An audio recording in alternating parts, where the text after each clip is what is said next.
So welcome, everyone. We're glad to be here with you. And welcome anyone who's here for the first time. And also those who are joining on streaming, wherever you are. My name is Zopa, and this is Bill and Dora, who've been very kind Dharma friends to me the past few years as I tried to get used to sitting up here. Thank you. You're welcome. Our schedule today will be our usual Sunday schedule. So we'll do about 45 minutes of calm abiding with some framework around it. Some thoughts. If you don't need them, just start your calm abiding now and work on this is only sound waves. Nothing more. Do not let it distract you. And then after we do that, we'll have a tea break. And then we will have time for Q&A, discussion, which seems to enrich all of our practices for sure. I find that so enriching. We learn so much from one another, really. So that's a true Sangha. Not so long ago, I think it was a few weeks ago, a friend of mine who's a monastic from Shravasti Abbey came and visited, and she was so impressed with our Q&A. It was just delightful. She said, wow, those questions just show how deep these people are working with the Dharma. So she's quite a scholar, so that was a wonderful compliment. And I feel that every time that I'm here.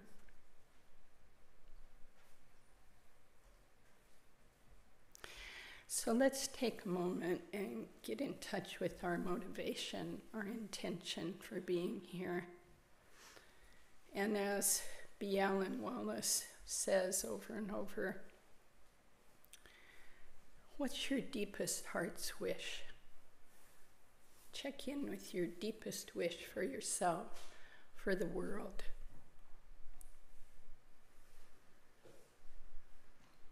How is that connected with you coming here?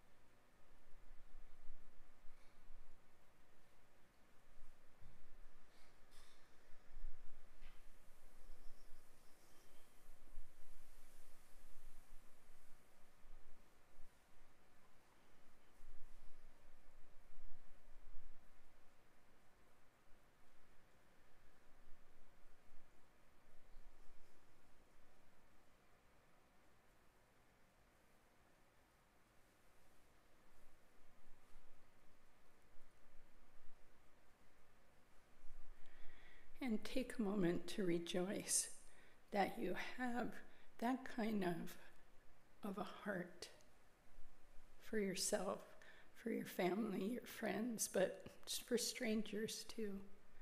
That you have that kind of heart and you can touch on it. This is really rare in the world. So take a moment to cherish that in yourself.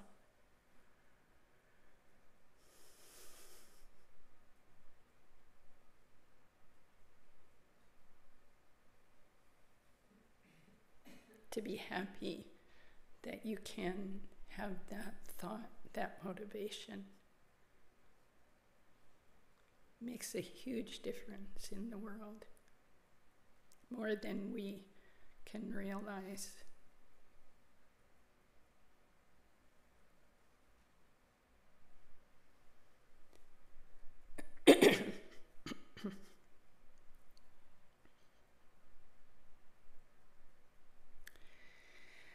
So yesterday, there were about 30 people in the room here and taking or renewing their Bodhisattva vow, which was so wonderful.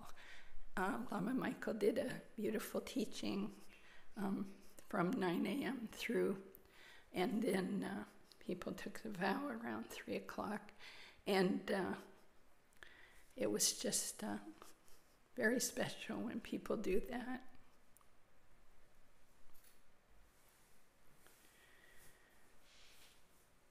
So I was thinking this morning about the word bodhisattva, the Bodhi mind, the awakened.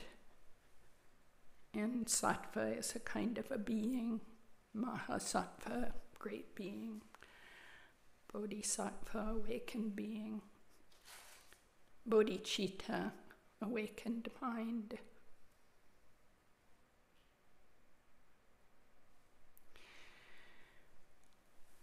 So all we're awakening to is our true nature and the true nature of everything.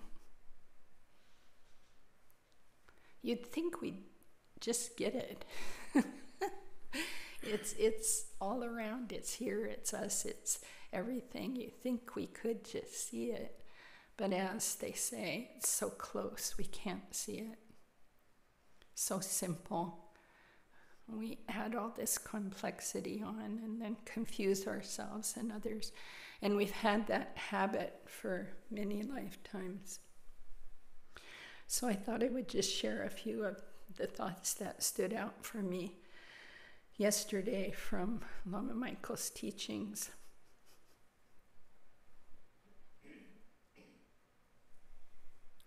We're practicing this path not to improve. I really like that. I have this saying about closing my department of constant improvement because it drives me and others crazy. We all have the department of constant improvement in our minds.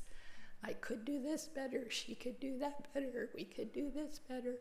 And in that, we are not at ease. We are not in the present.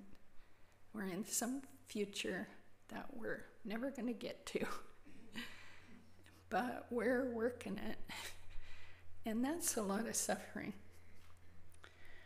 So we're practicing this path not to improve, but to free ourselves and others totally, completely from every kind of suffering for all time. And Lama Michael was referring to suffering as confusion. I've always loved that word when he uses that to describe our suffering. Confusion, constant confusion. Or the Sanskrit word of dukkha, which every interpreter says goes far beyond our understanding of the word suffering, because it has an all-pervasive sense to it. This is hard for us to see because we're in such material comfort. Really, it's so easy to just go get another, I don't know what, from New Seasons. Another whatever. And just pretend everything's okay. But that pretending takes a lot of effort. And what was becoming more clear yesterday in the teachings and discussion is that effort in itself is suffering. And we could turn that effort rather and target it toward our own and others' liberation.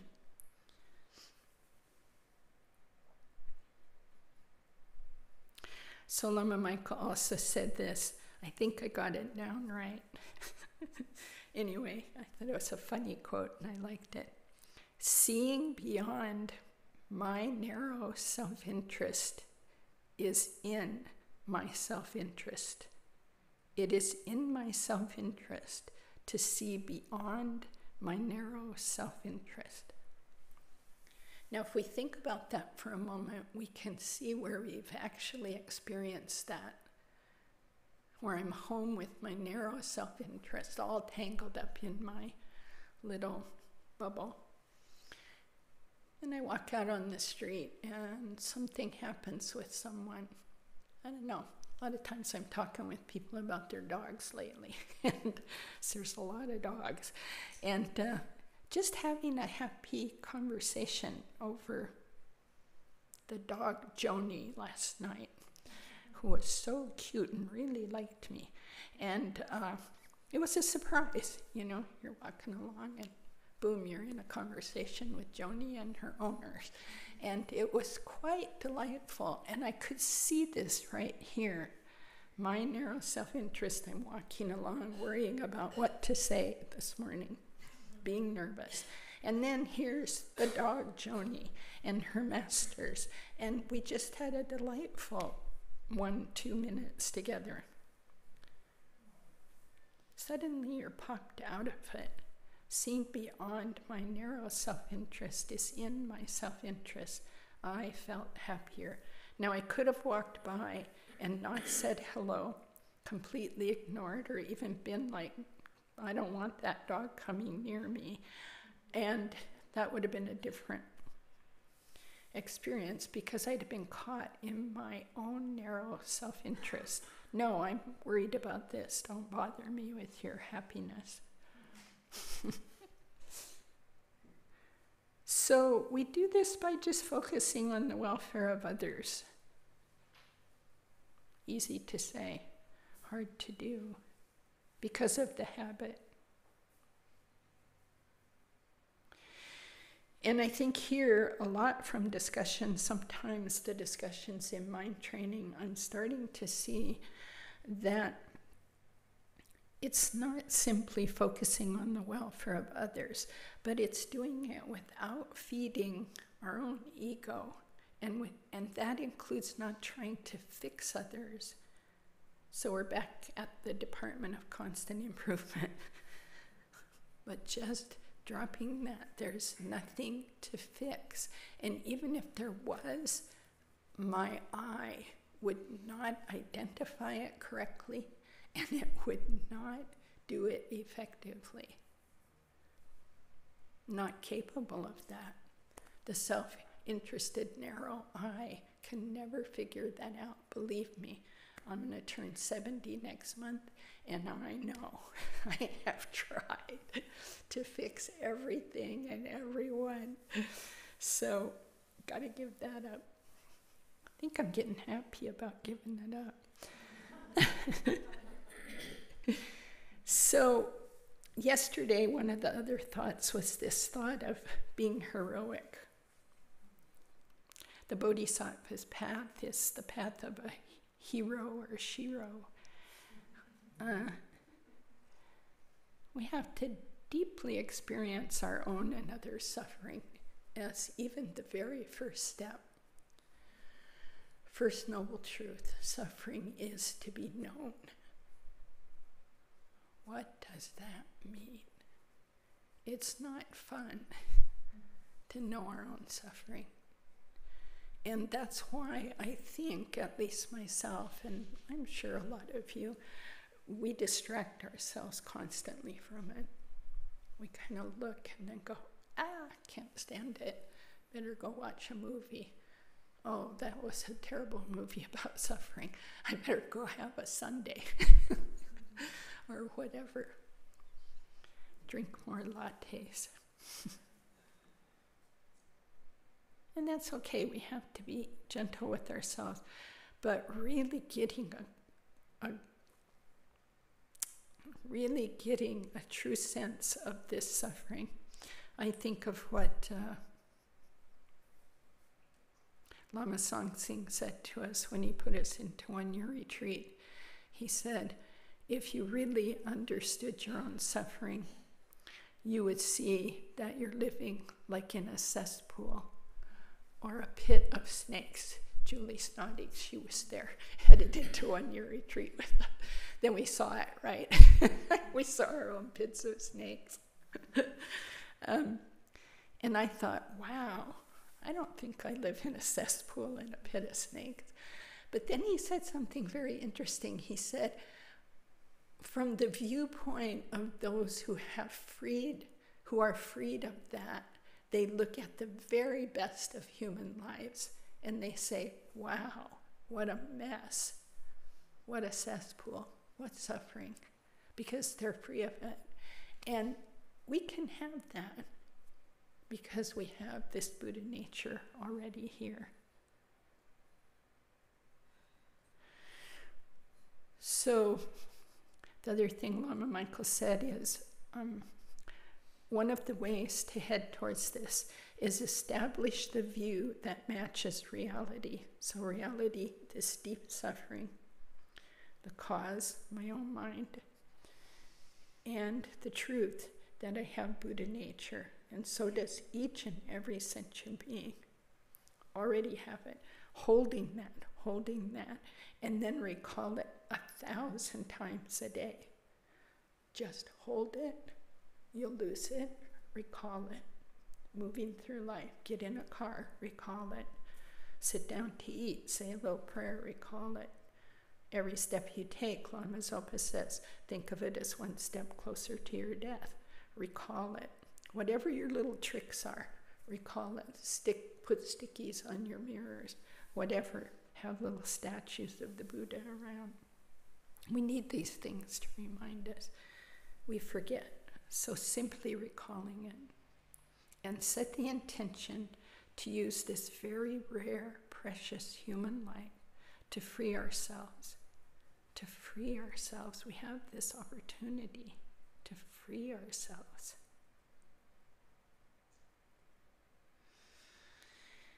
And that's the only way we can lead anyone out of the constant confusion. We have to see it ourselves. So that's what leads us to these practices of Shine, calm abiding, Latang, insight. So we also yesterday read the 37 practices of a Bodhisattva. I encourage you to look it up, read it. There's many translations. I'm going to read one paragraph, one practice from a translation I like by Geshe Jumpa Tekcho. In brief, whatever you are doing, ask yourself, what's the state of my mind? What's the state of my mind? With constant mindfulness and mental alertness. Constant mindfulness and mental alertness accomplish others' good. This is the practice of a bodhisattva. There's no reason to be mindful and alert unless we're accomplishing others' good. And that will make us happy. It's in our self-interest. So let's engage in this wonderful skill that we're learning here together, supporting one another, this calm abiding.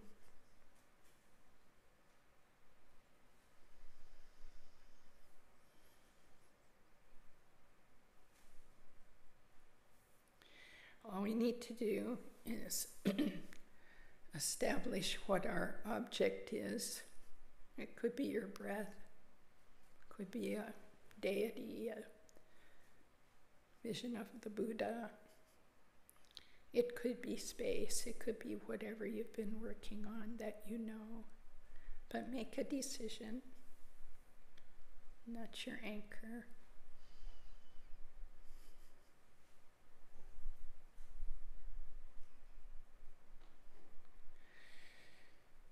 And we come to it again gently and precisely. And then the mind goes off somewhere. That's the suffering. That's the suffering. The habit of distraction, of attachment, of aversion. Then we see that. That's the liberation. We see we're distracted. We come back. and we rest again. That's the freedom. So it's nothing else but that.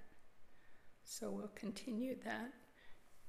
About every 10 minutes I'll ring a little bell so we can have a stretch.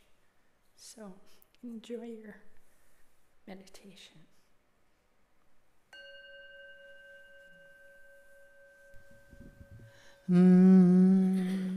Until the summit of enlightenment is reached, I and all beings go for refuge to the sources of true refuge.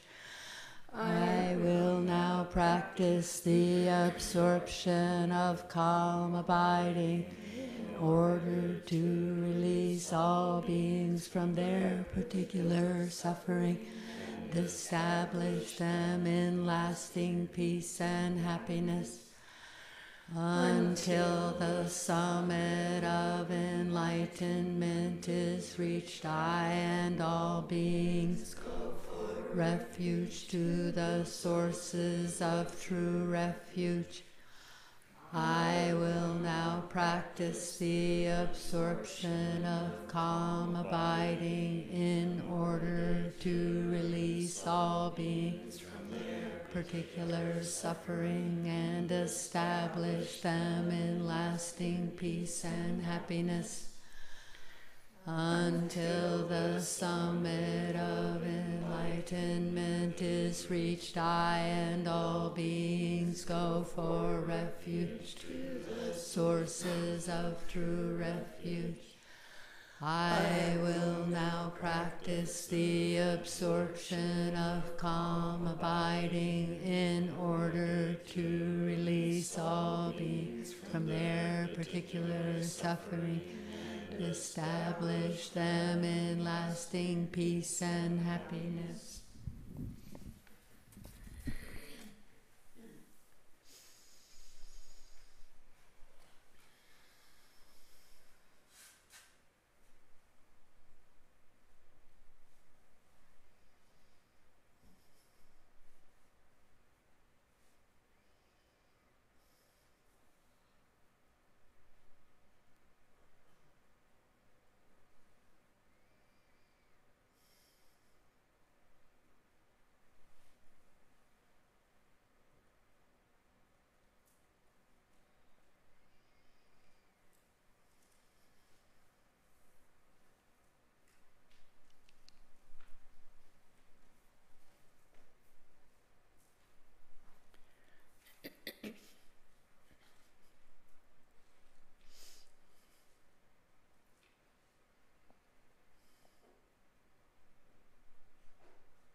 this virtue may I quickly realize Mahamudra and establish all beings without exception in this state.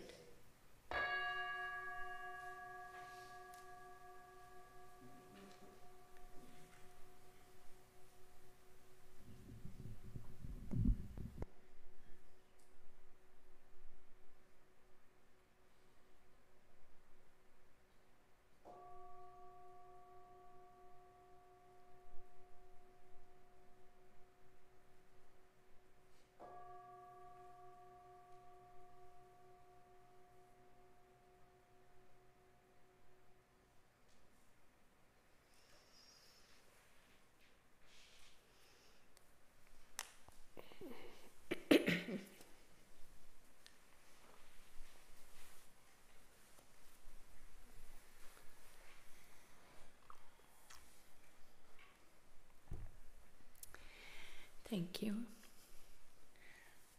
I think there are fewer announcements, thank goodness. Maybe I'm wrong. But we'll start with Bill next Saturday.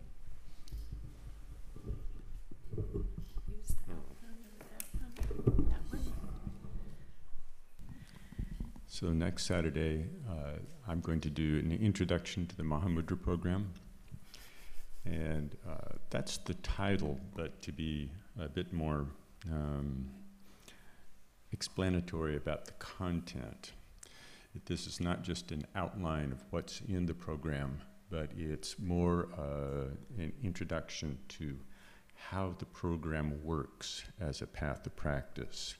And from this perspective, it would be of interest not only to people who are intending perhaps to go to India in January, but also anyone who is thinking about the question of how would I organize my life around a path of practice, and how might something like that unfold over a period of years or decades.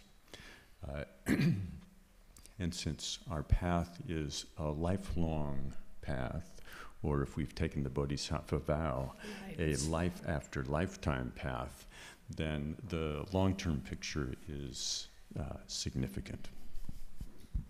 That'll be next Saturday, 9 to noon. And also there's a fundraiser that's organized around this eclipse that's going to happen. And I think, is there information on our website, or Linda, how is that working? Do you want to use a... I did send out an announcement, and if you haven't received that, let me know and I can send it to you. Okay. So for those who didn't hear, Linda has sent out an announcement, and if you haven't got that, you want more information, you can talk to Linda Grove. In brief, a member of our Sangha, Kay Hartsock, has offered her beautiful farmland, and you can organize a carload of people and go down there, sleep overnight on Sunday night under the stars, we hope, rather than raindrops, and witness the full eclipse on her land the next morning around 10 a.m. And yeah, so it should be fun. I plan to be there along with some others. I think Bill and Dora are going, and some other carloads. So, and all the money, it's kind of like $100 per person, or $500 per car, or something like that. So all the money will go to KCC. So, okay. Anything else? Then let's have tea and talk.